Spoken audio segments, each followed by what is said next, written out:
This is Mac OS Ken. Misadventures with M1 Max, 2 tales of retail, and tons of TV talk.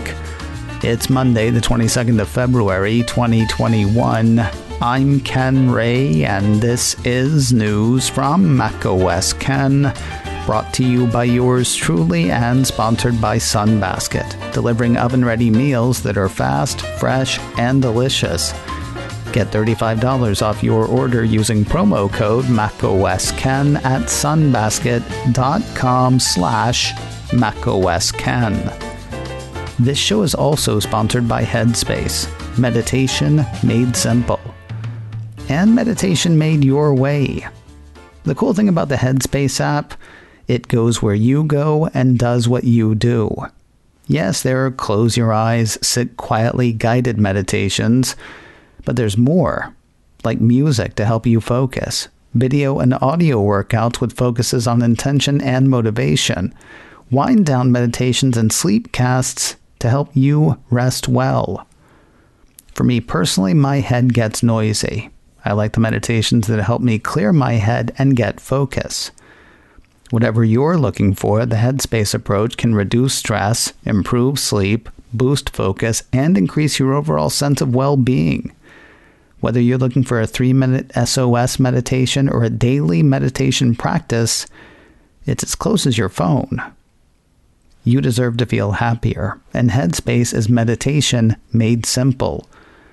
Go to headspace.com/MacOSKen. That's headspace.com/MacOSKen for a free 1-month trial with access to Headspace's full library of meditations for every situation. This is the best deal offered right now. Head to headspace.com/MacOSKen today. 2 stories for M1 Max to start us off. One of something annoying, another of something seemingly sinister. We'll start with little pink squares. Mac Rumors says Apple is looking into the appearance of pink squares or pixels on displays connected to Mac Minis powered by the M1. The piece cites posts on Reddit, in Apple support communities, and in Mac Rumors forums that have had users noticing/complaining about the errant squares since the Mac Mini's release last November. It looks to the site as if the issue is most prevalent when a display is connected via HDMI rather than Thunderbolt.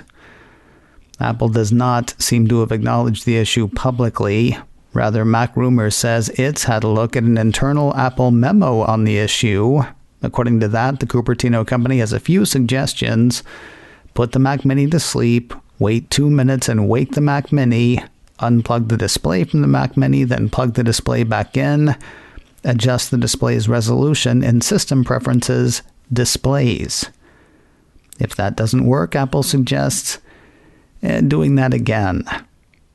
Apple's memo does not lay out a timeline for a fix. Mac Rumors thinks it's possible that a fix will make it into macOS Big Sur 11.3. As for the seemingly sinister, Ars Technica has word of a malware mystery. According to the site, nearly 30,000 Macs have been found with nefarious code, or probably nefarious. Once an hour, the report says, infected Macs check a control server to see if there are any new commands the malware should run or binaries to execute. So far, however, researchers have yet to observe delivery of any payload on any of the infected 30,000 machines, leaving the malware's ultimate goal unknown. The lack of a final payload suggests that the malware may spring into action once an unknown condition is met. It's also got a way to completely remove itself from an infected machine, according to Ars. That kind of capability generally shows up in high-stealth operations, according to the report. One more point of interest. There is a version of the malware out there for M1 Max. This is only the second piece of malware known to affect the Apple design processor. Security researchers at Red Canary found the malware, which they've dubbed Silver Sparrow. In a blog post, they say, though we haven't observed Silver Sparrow delivering additional malicious payloads yet, its forward-looking M1 chip compatibility global reach, relatively high infection rate, and operational maturity suggests Silver Sparrow is a reasonably serious threat, uniquely positioned to deliver a potentially impactful payload at a moment's notice. Word on the street has Apple shopping for car parts. Listener Gary was kind enough to send me a piece Friday from Automotive News. According to that, Apple's looking to lock up LiDAR for its self-driving car initiative. The company is said to be in talks with several suppliers. The piece sees the news as a key milestone toward development of its first passenger vehicle. Automotive News wasn't the only source saying such stuff last week. 9to5Mac ran a piece Friday highlighting a report from Bloomberg. It also had Apple looking around for LiDAR, though indications in that piece were that Apple was looking for one supplier, not several. Quoting the 9to5 piece, in the latest Apple Car update, Bloomberg's report says that the company is in active talks with a number of potential suppliers for these laser-based sensors that allow a car's computer to see its surroundings, according to anonymous sources. So they may be talking to several looking for one, or they may be talking to several looking for lots. Whatever the case, two reports from Friday say Apple's looking for LiDAR for the car. News of a new store opening soon, and news folks are invited. Apple Insider says the Cupertino company is holding a press event in Seoul, South Korea this week, ahead of the opening of the city's second Apple store. The event is set for this Wednesday, the 24th of February. The report says the Seoul store will be in Yeouido, an island in the Han River that is home to the capital's central financial district. It goes on to say the new outlet will be located in the IFC Mall Seoul, a large complex with multiple luxury stores and a 4D movie theater. Man, that would take some time. While the mall primarily takes up basement floors of the Yeouido IFC, the Apple store will be located on the facility's first level. While the press gets to take a tour this week, Apple has not said when the store will open to the public. Shifting back to the States, after nearly 9 months out of commission, Apple's Pioneer Place location in Portland, Oregon is set to reopen today. 9to5Mac says the store hasn't seen customers in 267 days. The site has an interesting timeline of events laid out. According to that, the store closed on the 14th of March 2020 due to COVID-19 concerns. The store reopened on the 27th of May, but 2 days later, the 29th of May, it was looted and heavily vandalized, a victim of the unrest that swept the nation last summer after the murder of George Floyd. The piece says a significant portion of the storefront had to be entirely rebuilt. It's back in business now, though, or it will be soon. The store is set to reopen at 11 a.m. local time. More news in a moment, but first a word from Sunbasket, delivering oven-ready meals that are fast, fresh, and delicious. Which are you in the mood for? Do-it-yourself meals you wouldn't know how to do yourself, or letting somebody else cook for you? Sunbasket is great for both. Every Sunbasket meal is filled with only premium quality real food, including organic fresh produce, antibiotic and hormone-free meats, and sustainably sourced seafood from suppliers they know and trust. Whether it's a meal kit that you make yourself or their fresh and ready meals, everything I've had from Sunbasket has been fantastic. The fresh and ready meals are particularly good because they're fresh and they're ready. Ready for the oven or the microwave, which means you could have dinner on the table in as little as 6 minutes. Fresh and ready meals on the menu next week include chicken tikka masala with basmati rice pilaf, jambalaya with chicken and andouille sausage, shrimp diablo tacos with roasted peppers and queso fresco, and there is seriously so much more from which to choose. And here's what else is great. Fresh and ready meals are just $8.99, so they're good for your body and your budget. And you can try them for less. Right now, Sunbasket is offering $35 off your order when you go right now to sunbasket.com/macOSKen and enter promo code macOSKen at checkout. That's sunbasket.com/macOSKen and enter promo code macOSKen at checkout for $35 off your order. sunbasket.com/macOSKen and enter promo code macOSKen. We'll spend the rest of the day focusing on the flat panel. Apple TV Plus hit with a ridiculous amount of news and previews on Friday. It was all part of the Cupertino Streamers presentation for the Television Critics Association Winter Press Tour 2021, highlighted in a single press release, followed by several individual press releases. The first truly new thing headed our way is the Mosquito Coast. You may think you've heard of this one, and you have. Kind of. There was a film adaptation 35 years ago of the novel, which came out 40 years ago this year. Apple's not bringing the movie back. Rather, the company is producing a limited series adaptation.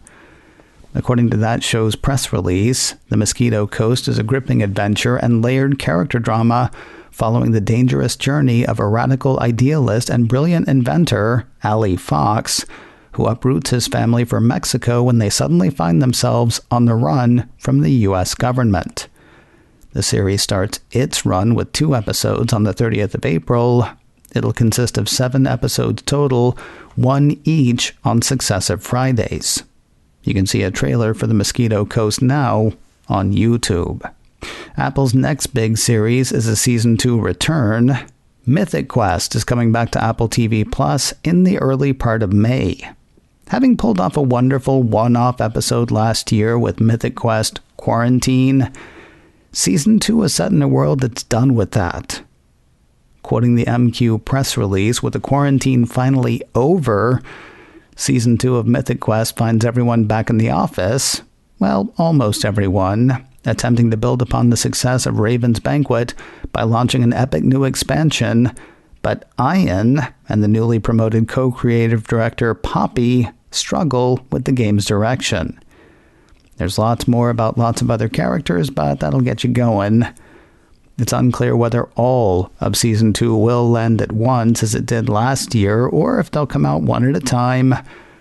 We'll find out no later than the 7th of May, when Ian and the crew return to Apple TV Plus. You can see a trailer for Season 2 of Mythic Quest now on YouTube. Among the Cupertino streamers' riskier titles is Schmigadoon. That's a musical comedy series with Saturday Night Live's Lorne Michaels as EP, starring SNL's Cicely Strong and Key and Peele's Keegan-Michael Key. According to that show's press release, Schmigadoon is a parody of iconic musicals starring Strong and Key as a couple on a backpacking trip designed to reinvigorate their relationship when they discover a magical town in which everyone is living in a studio musical from the 1940s. They then discover that they can't leave until they find true love. Barry Sonnenfeld, known for such offbeat offerings as the Men in Black movies, the Addams Family films, and series like Pushing Daisies and both TV incarnations of The Tick, will direct and executive produce, will reach Schmigadoon sometime this summer. Less fantastical, though probably just as trippy in its music and imagery, Apple teased the dramedy Physical on Friday.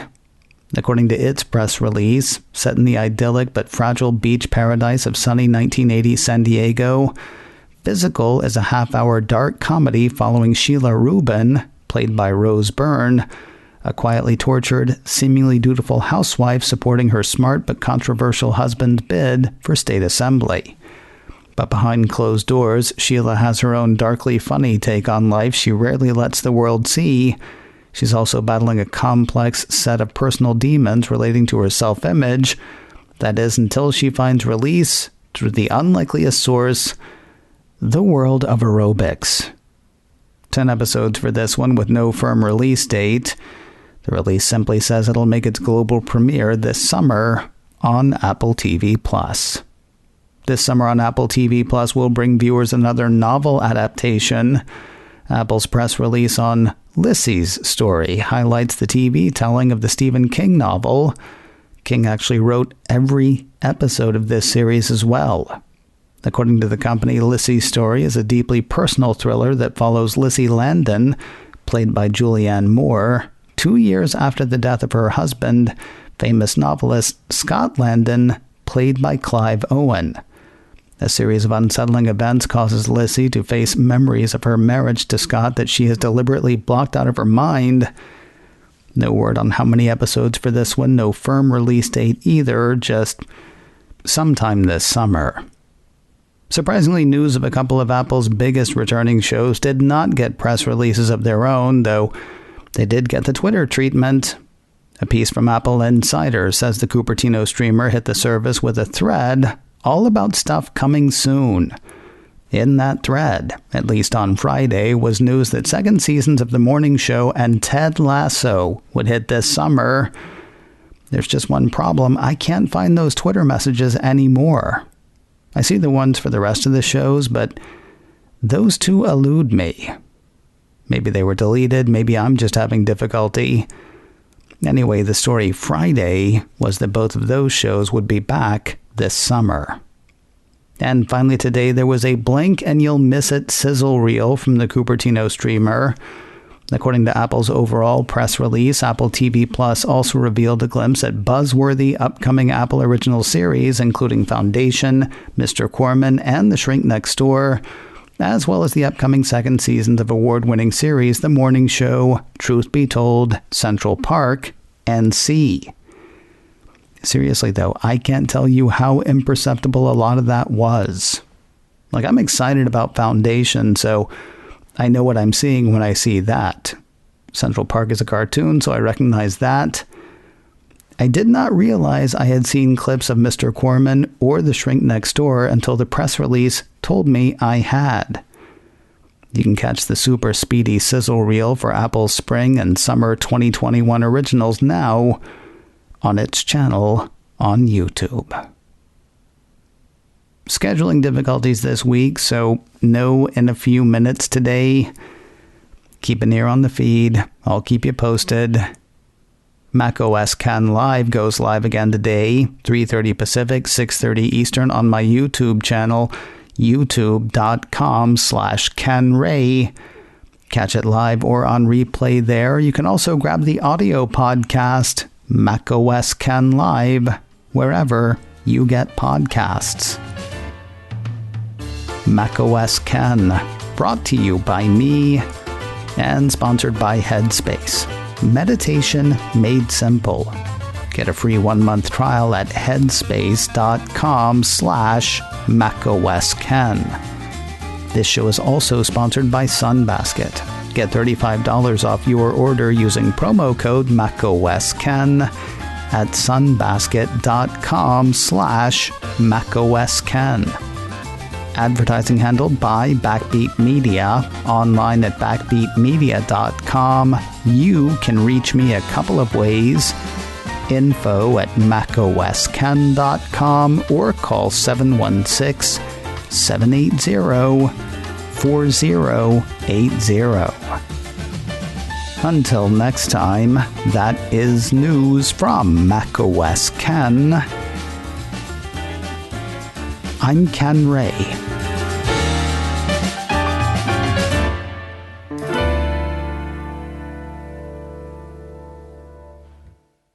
Ciao.